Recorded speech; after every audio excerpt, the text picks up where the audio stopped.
Everyone, मैं हूं प्रेम सिंह और लेकर आया हूं आपके लिए एक और नई वर्कशीट। आज हम करेंगे क्लास 10th की साइंस की वर्कशीट नंबर 20। तो चलिए स्टार्ट करते हैं।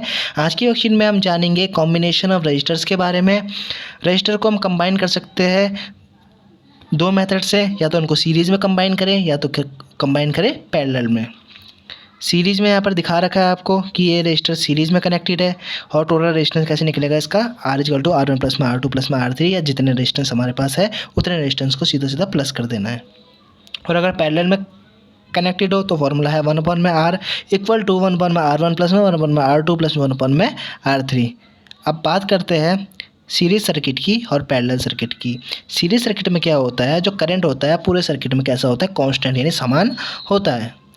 अगर सीरीज सर्किट में कोई भी एक कंपोनेंट ख़राब हो जाता है तो जो बाकी कंपोनेंट्स है वो भी काम करना बंद कर देते हैं। फॉर एग्जांपल यहाँ पर सीरीज़ में मैंने 3 बल्ब लगाए, ठीक है, 3 बल्ब लगाए मैंने, और क्या हुआ, पहला बल्ब ख़राब हो गया तो जो दूसरे 2 बल्ब है वो भी ख़राब तो नहीं होंगे, लेकिन क्या काम करना बंद कर देंगे। वो इसलिए क्योंकि यहाँ से क्या हो चुका है, बल्ब ख़राब हो चुका है तो सर्किट टूट गया है। अगर सर्किट टूट गया तो यहाँ तक करंट नहीं जाएगा, और करंट नहीं जाएगा तो ये बल्ब ग्लो यानी चलेंगे नहीं। इसलिए क्या होता है, सीरीज सर्किट में अगर एक कंपोनेंट ख़राब हो जाता है तो दूसरे कंपोनेंट भी काम करना बंद कर देते हैं। जैसे कि हमारे दिवाली की में जो हम अपने घरों के बाहर लाइट लगाते हैं, उसमें जब 1-2 बल्ब फ्यूज़ हो जाते हैं तो लाइट क्या हो जाती है, ख़राब हो जाती है पूरी की पूरी, सारे बल्ब काम करना बंद कर देते हैं। अब बात की जाए पैरेलल सर्किट्स में। पैरेलल सर्किट्स में जो डिवाइसेस होते हैं, हर डिवाइस को में जो करंट होता है वो क्या होता है, डिवाइड हो जाता है। इसमें जो करंट होता है वो डिवाइड हो जाता है, और जो टोटल रेजिस्टेंस होता है वो क्या होता है, डिक्रीज हो जाता है। ये जो पैरेलल सर्किट है, ये हम अपने जो घरों में जो हमारे सर्किट लगे हुए हैं, ये पैरेलल सर्किट्स अरेंजमेंट है। एग्जाम्पल 1 और एग्जाम्पल 2 यहाँ पर सॉल्व करके आपको दिया हुआ है। एग्जाम्पल 2 का फर्स्ट पार्ट जो ए पार्ट है वो सॉल्व करके दिया हुआ है, और बी और सी पार्ट हमें सॉल्व करना है, वो मैं आपको आगे सॉल्व कराऊँगा। चलते हैं क्वेश्चन की ओर। First question, A battery of 9 volt is connected in series with resistor of 0.2 ohm, 0.3 ohm, 0.4 ohm, 0.5 ohm and 12 ohm। ये 5 रेजिस्टर्स है। ये कैसे है, सीरीज में कनेक्टेड है। How much current would flow through the 12 ohm resistor. हमें बताना है कि 12 ओम रेजिस्टर में से कितना करंट पास होगा। जैसे कि हमको पता है ये जो रेजिस्टर्स है ये क्या है, सीरीज में कनेक्टेड है, तो हर रेजिस्टर में से सेम करंट पास होगा। तो पहले हम निकाल लेते हैं इस सर्किट का टोटल रेजिस्टेंस। टोटल रेजिस्टेंस का क्या होगा, R=R1 प्लस में R2 प्लस में R3 प्लस में R5 होगा। इन सब की वैल्यू यहाँ पर दे रखी है, R1 की, R2 की, R3 की, R4 की, R5 की। तो इनको मैंने प्लस किया तो आया हमारे पास 13.4 ओम, ठीक है। और ओम्स लॉ के अनुसार V=IR होता है, I=V/R होता है। V हमारे पास दे रखा 9 वोल्ट, 9 लिख दिया, R की जगह लिख दिया। टोटल रेजिस्टेंस जो हमारा आया था 13.4 ओम। I आ गया हमारे पास 0.67 एम्पियर सॉल्व करके। इसका मतलब क्या है, जो 12 ओम का रजिस्टर है उसमें से 0.67 एम्पियर करंट पास होगा। चलते हैं क्वेश्चन नंबर 2 की तरफ। Calculate the part B and part C in the above given example 2। जो ऊपर का एग्जाम्पल 2 है उसमें पार्ट बी और पार्ट सी को क्या करना है, सॉल्व करना है। तो चलते हैं एग्जाम्पल की ओर।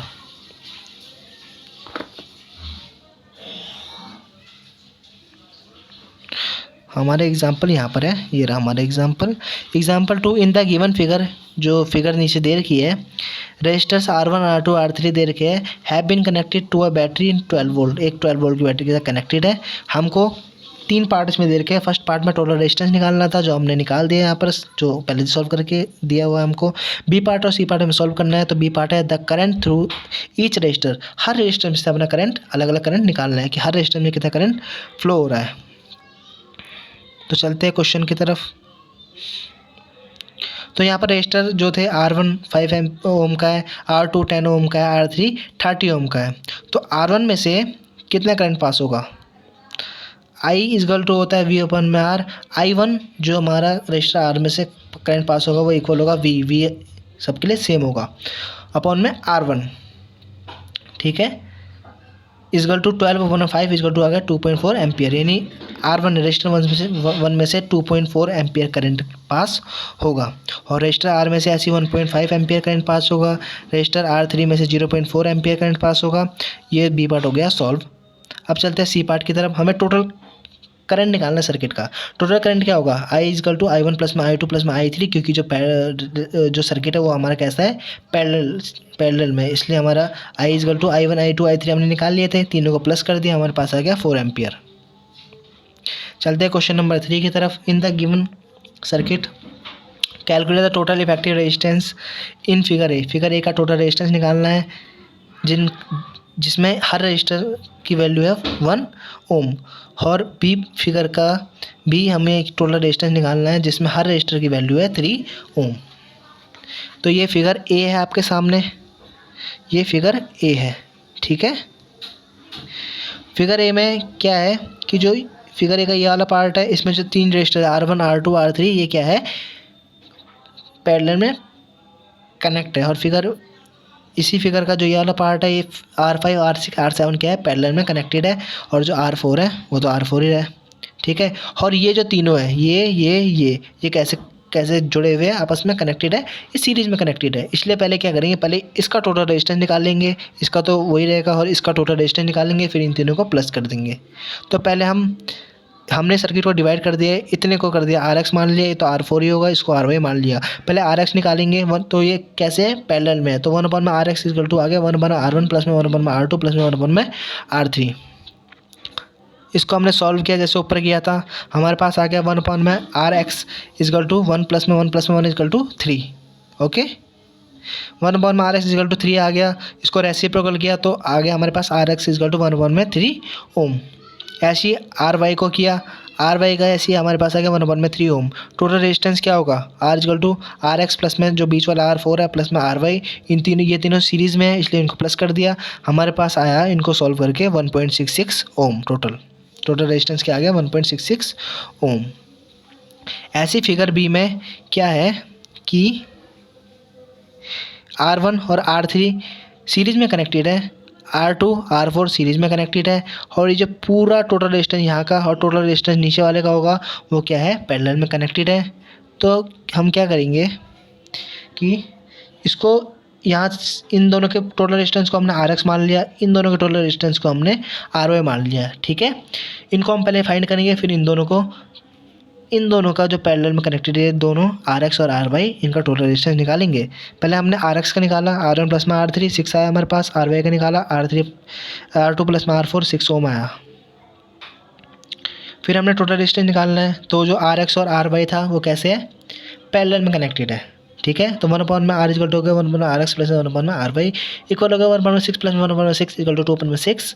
हमारे पास इसको सॉल्व करके आया 1 अपॉन में R इक्वल टू 1 अपॉन में 3, ठीक है, और इसको रेसिप्रोकल किया तो हमारे पास आ गया R equal to 3 Om.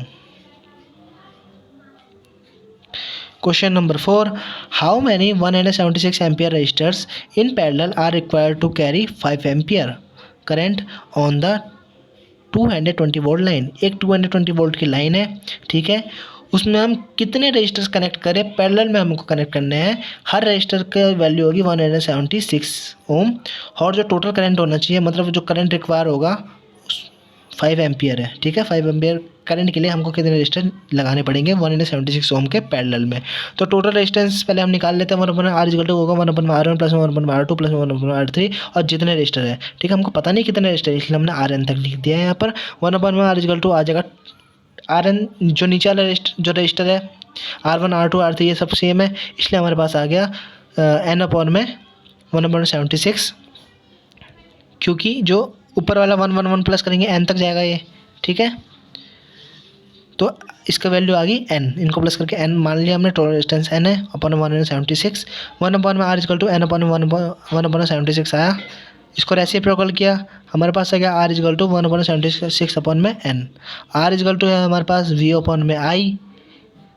R की वैल्यू है जो हमने निकाली थी वो डाल दी, V की वैल्यू हमें पता है वोल्टेज है 220 वोल्ट, I जो करंट है वो है 5 एम्पियर, ठीक है।